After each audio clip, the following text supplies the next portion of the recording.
Kumusta po kayo mga kasikreto? Itago niyo na lang po ako sa pangalang Marivic. Mahigit 10 taon na ang lumipas mula nang nangyari ito. Ngunit hanggang ngayon ay hindi pa rin nawawala sa isip ko ang gabing muntik na akong hindi makauwi. Marami na akong naririnig na kwento tungkol sa tikbalang noong bata pa ako. Pero hindi ko kailanman pinapaniwalaan. Akala ko noon ay isa lamang itong alamat na ginagamit ng matatanda upang takutin ang mga batang mahilig gumala sa gabi. Nagbago ang lahat matapos ang gabing yun. Nangyari ito sa isang maliit na baryo sa Quezon Province. Nagtatrabaho ako noon sa isang grocery sa bayan. Araw-araw akong umuwi sakay ng jeep. At mula sa babaan ay naglalakad pa ako ng halos 20 minuto bago makarating sa aming bahay. Sanay na ako sa rutang yun. Kabisado ko na nga ang bawat kurbada, bawat puno at bawat bahay na madadaanan. May isang bahagi lamang ng kalsada ang iniiwasan ng karamihan kapag gabi. Isang lumang daan na napapalibutan ng matatayog na puno ng akasya at balete. Sinasabi ng mga matatanda na wag daw tumingin sa pinakadulong bahagi ng daan kapag hating gabi. Kapag may naririnig ka na kakaibang sipol o yabag, wag na wag mo daw itong susundan. Hindi ako naniwala. Hanggang sa dumating ang gabing napilitan akong dumaan doon. Mahigit 11:00 na ng gabi nang makababa ako ng jeep. Wala nang ibang pasahero. Madilim ang buong paligid dahil nagkaroon ng brownout sa aming barangay. Tanging liwanag lang ng buwan ang nagsisilbing gabay ko habang naglalakad. Tahimik ang gabi, sobrang nakakapagtaka. Wala man lang tahol ng aso o naririnig na kuliglig. Noong una hindi ko yun napapansin. Habang papalapit ako sa lumang daan, napansin kong tila mas malamig ang hangin. Hindi ordinaryong lamig, parang may malamig na hiningang dumadampi sa batok ko. Nagpatuloy pa rin ako. Ilang minuto ang lumipas, napansin kong paulit-ulit kong nadaraanan ang isang lumang puno ng balete. Huminto ako. Sigurado akong nalampasan ko na iyon kanina. Naglakad akong muli at pagkaraan ng ilang minuto, nasa harapan ko na naman ang puno na iyon. Siyempre, doon ako kinabahan. Sinubukan kong bumalik sa pinanggalingan ko. Ngunit habang naglalakad ako pabalik, muli kong nakita ang parehong balete. Oo, parang paikot-ikot lamang ako. Sobrang kabado na ako nun. Sobrang bilis ng tibok ng puso ko. Bigla kong naalala ang kwento ng aking lola. Kapag naliligaw daw sa isang lugar, wag daw akong magpanik. Humingi daw ako ng paumanhin sa mga hindi nakikita. Ngunit sa sobrang takot ko, wala na akong maisip. Ikaw ba naman ang paikot-ikot sa lugar na yun? Nagpatuloy lang ako ng paglalakad. Maya-maya ay may narinig akong mabibigat na yabag. Hindi po ito yabag ng tao. Mas mabigat. Mas malalim.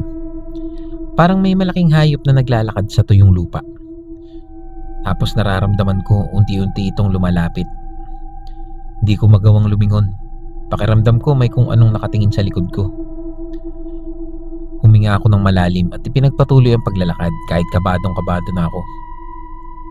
Habang lumalakas ang yabag, lalo namang bumibilis ang tibok ng puso ko. Maya-maya ay naamoy ko ang kakaibang amoy. Halo ng basang lupa, lumang kahoy at amoy ng kabayo. Napakabaho po nito mga kasikreto. Hindi yun amoy ng karaniwang naaamoy sa kagubatan. Biglang humangin ng napakalakas. Nagsimulang gumalaw ang mga sanga kahit wala namang bagyo. May mga tuyong dahong umiikot sa paligid ko. At doon ko nakita, sa gilid ng aking paningin ay may napakatangkad na anino. Mas mataas pa sa tao. Mahahaba ang mga paa. Mahahaba din ang mga braso. Hindi ko makita ng malino ang mukha nito dahil natatakpan ng dilim. Ngunit sapat na ang nakita ko upang manginig ang buong katawan ko. Hindi ako makatakbo. Hindi ko alam kung bakit. Parang may nagsasabing huwag akong gumawa ng mga kakaibang kilos. Nagpatuloy lamang akong maglakad habang nakayuko. Naririnig ko ang mabagal nitong paghakbang kasabay ng bawat hakbang ko. Kapag humihinto ako, humihinto rin. Kapag naglalakad ako, naglalakad din siya. Sumusunod din ito sa akin. Sino ba namang hindi kakabahan, di ba? Parang sinusukat niya ang bawat kilos ko. Hindi ko alam kung gaano katagal ako naglalakad. Pakiramdam ko ay halos 1 oras na akong paikot-ikot. Bigla akong napansin ng isang maliit na kapilya sa di kalayuan. Hindi ko alam kung bakit hindi ko yun nakita kanina. Doon ako mabilis nagtungo. Paglapit ko sa bakuran ng kapilya, biglang tumigil ang mabibigat na yabag. Nawala rin ang malamig na hangin. At unti-unti ring bumalik ang tunog ng gabi. May mga kuliglig na, may mga naririnig na akong aso. Parang biglang naging normal ang lahat. Paglingon ko sa madilim na bahagi ng daan, may nakita akong napakatangkad na aninong nakatayo sa ilalim ng balete. Hindi ito gumagalaw. Tahimik lamang itong nakatingin sa direksyon ko. Ilang segundo kaming ganun. Pagkaraan unti-unting umatras ito papasok sa kagubatan at tuluyan ang nawala. Nakauwi ako sa bahay. Yun nga lang, nagkalagnat ako. 3 araw ako nilalagnat at hindi ako nakapasok sa trabaho. Hindi ko na sinabi sa pamilya ko ang buong nangyari. Natatakot akong isipin nilang guni-guni ko lang yun at baka pagtawanan nila ako. Pagkaraan ng ilang linggo, kinausap ako ng isang matandang residente sa aming baryo. Hindi ko man ikwinento ang buong pangyayari, bigla na lamang niyang sinabi na maswerte raw akong nakalabas sa lumang daan ng hindi lumilingon. Noon ko lamang nalaman na ilang dekada na palang iniiwasan ng mga matatanda ang lugar na yon kapag gabi. Marami na raw ang naligaw dito. May ilan na kinabukasan na lamang natagpuan, pagod na pagod at hindi maalala kung paano sila nakauwi. May iba naman na ilang araw bago nakita. Pare-pareho ang kanilang sinasabi. Paulit-ulit daw silang naglalakad ngunit hindi sila makaalis sa iisang lugar. Hindi ko masabi kung tikbala nga ba ang nakita ko. Wala naman akong litrato. Wala rin akong ebidensya. Isa lamang akong ordinaryong babae na nakaranas ng isang gabing hindi maipaliwanag. Pero alam nyo mga kasikreto, simula noon, tuwing mapapadaan ako sa madilim na daan na napapalibutan ng matatandang puno, hindi na ako naglalakad mag-isa. At kapag may narinig akong mabibigat na yabag sa likod ko habang walang ibang tao sa paligid, hindi na rin ako lumilingon. Dahil minsan, ang hindi natin nakikita ang siyang mas ligtas na manatiling hindi natin makita. Hello po sa inyong lahat. Hindi na po ako magpapakilala. Anonymous na lang. Nangyari po ito nung college pa ako. Halos 8 taon na ang nakalipas siguro. Hindi ko ito ikinikwento kahit sa pinakamalapit kong kaibigan dahil alam kong napakahirap paniwalaan. Hanggang ngayon kapag naalala ko yung boarding house na yon, hindi ko maiwasang kilabutan. First year college ako noon, galing ako sa probinsya at kinailangan kong lumipat sa lungsod para makapag-aral. Dahil kapos ang budget ng pamilya namin, ang pinakamurang boarding house ang napili kong tirhan. Di naman ako maarte. Luma na ang gusali, 3 palapag. Kahoy ang halos kalahati ng struktura. Sa unang tingin ay wala namang kakaiba. Tahimik lang tapos kukonti ang borders. Ang napunta sa akin ay room 304 or room 304. Ito yung pinakadulong silid sa 2 palapag. Maliit lang ang kwarto, sakto lang.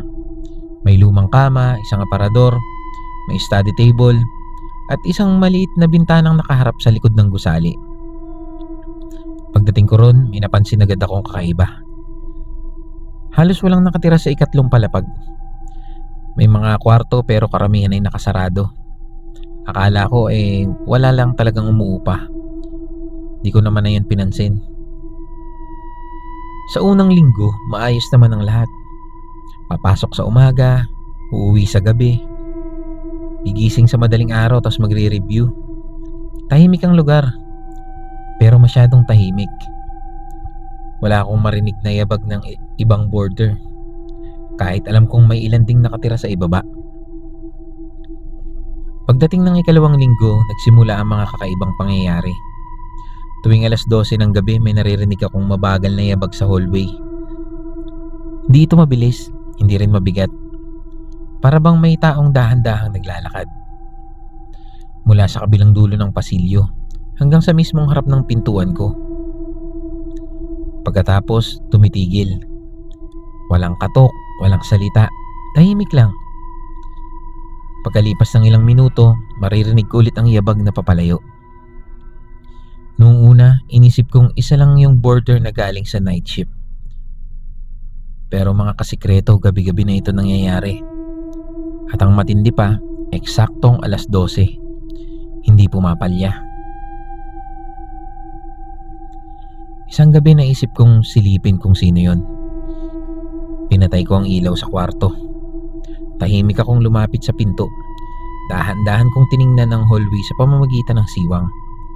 Wala naman akong nakita. Pero malinaw kong naririnig ang yabag.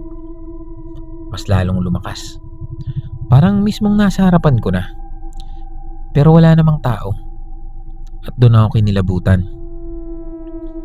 Hindi na ako nakatulog ng gabing yun. Kinabukasan, tinanong ko ang may-ari ng boarding house kung may ibang boarder. Lalo na dun sa ikatlong palapag. Sandali siyang natahimik. Pagkatapos ay sinabi niyang dalawa lang daw kaming nakatira doon. Ako at isang review student sa kabilang dulo. Pero kakaiba. Kahit kailan hindi ko nakita ang sinasabi niyang boarder. Wala akong nakasalubong, wala akong narinig na nagbubukas ng pinto. Parang ako lang naman talaga ang nandun, kaya nagtataka ako. Lumipas pa ang ilang araw, mas lumala ang mga naririnig ko. Hindi na lang yabag. May tunog na rin ng lumang electric fan na umiikot. May tunog ng upuang hinihila sa sahig. At kung minsan, may mga mahihinang pagkatok sa dingding. 3 beses, palaging 3. Hindi ito nangyayari sa umaga. Palaging pagsapit ng hating gabi. Nakakatakot kaya yun? Nagsimula na ako mawala ng tulog. Oo, napupuyat na ako. Nahirapan na ako mag-concentrate sa klase. Palagi akong inaantok. Minsan pa nga nakatulog ako habang may exam. Akala ng mga kaklase ko stress lang ako. Hindi ko na ipinaliwanag ang mga nangyayari. Isang Sabado, maaga akong umuwi. Halos wala ng tao sa boarding house. Habang umaakyat ako sa ikatlong palapag, napansin kong bukas ang pinto ng kwartong sinasabing inuupahan ng review student. Nagulat ako. Sa unang pagkakataon ay nakita ko itong bukas. Lumapit ako. Walang tao, walang gamit. At napakakapal ng alikabok sa sahig. May sapot pa ng mga gagamba sa kisame. Halatang matagal walang nakatira. Kinabahan na ako noon. Kung walang umuupa, sino ang naririnig kong naglalakad gabi-gabi? Hindi ko na sinabi sa landlady ang nakita ko. Natakot akong isipin niyang gumagawa lang ako ng kwento. Nagpatuloy ang mga gabi at patuloy ring dumarating ang mga yabag. Hanggang sa isang madaling araw, nagising ako dahil sa isang malakas na katok. Hindi 3, kundi sunod-sunod. Parang may gustong pumasok. Hindi ko binuksan ang pinto. Naupo lang ako sa kama habang pinapakinggan ang bawat katok. Makalipas ang halos 5 minuto, tumigil na ito. Kasunod nun, may narinig akong dahan-dahang pag-ikot ng doorknob. Paunti-unti, paulit-ulit. Parang sinusubukan niya talagang buksan ang pintuan. Mabuti na lang nakalak ito. Kinabukasan, napansin kong may gasgas ang kahoy sa paligid ng doorknob. Parang may matulis na bagay na kumakayod dito. Hindi ko may paliwanag. Hindi ko rin yun maipakita sa iba. Baka sabihin nilang gawa-gawa lang yun ng kalumaan. Lumipas pa ang 1 linggo, nagpasya akong lumipat ng boarding house. Habang nag-iimpake ako, may lumang boarder na dumating upang kunin ang ilang mga gamit niya. Napagkwentuhan namin ang gusali. Doon ko nalaman ang isang bagay na hindi sinasabi sa akin noon. Maraming taon na ang nakalipas. May estudyanteng naghahanda para sa board exam ang nakatira sa room 304. Mag-isa lang siya. Halos hindi na raw lumalabas. Palaging puyat. Palaging nag-aaral. At isang umaga, natagpuan siyang wala ng buhay sa loob ng kwarto. Ayon sa ulat, inatake daw siya sa puso habang nagre-review. Mula noon, marami nang umupa sa room 304 pero halos lahat ay hindi nagtatagal. Pare-pareho ang kanilang reklamo. May yabag sa hallway, may kumakatok sa pintuan, at may humahawak sa doorknob tuwing alas 12 ng gabi.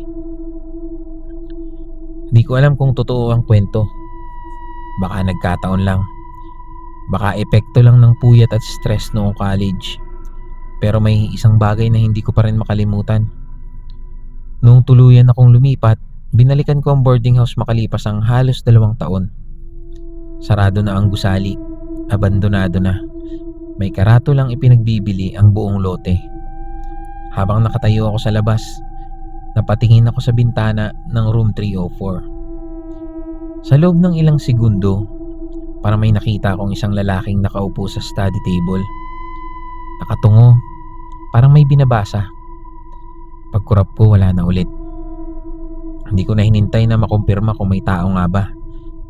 Tahimik akong umalis.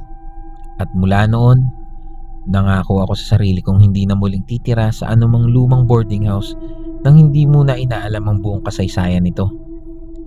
Dahil minsan,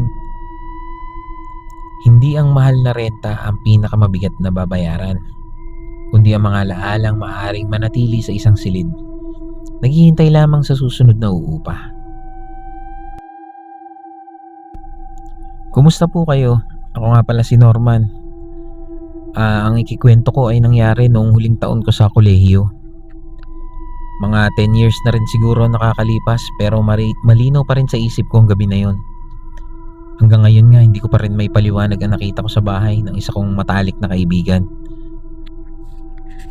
Sabado ng gabi, nagkaayaan kami magkakaibigan na gumawa ng group project sa bahay ng kabarkada ko dahil maluwag ang sala nila at wala ring istorbo. Bandang alas 9 na kami natapos. Isa-isa nang umuwi ang iba, ngunit ako ay naiwan dahil sa hinihintay kong humina ang ulan. Lumang bahay na ang tinitirhan ng kaibigan ko. 2 palapag yon, yari sa pinaghalong kahoy at semento.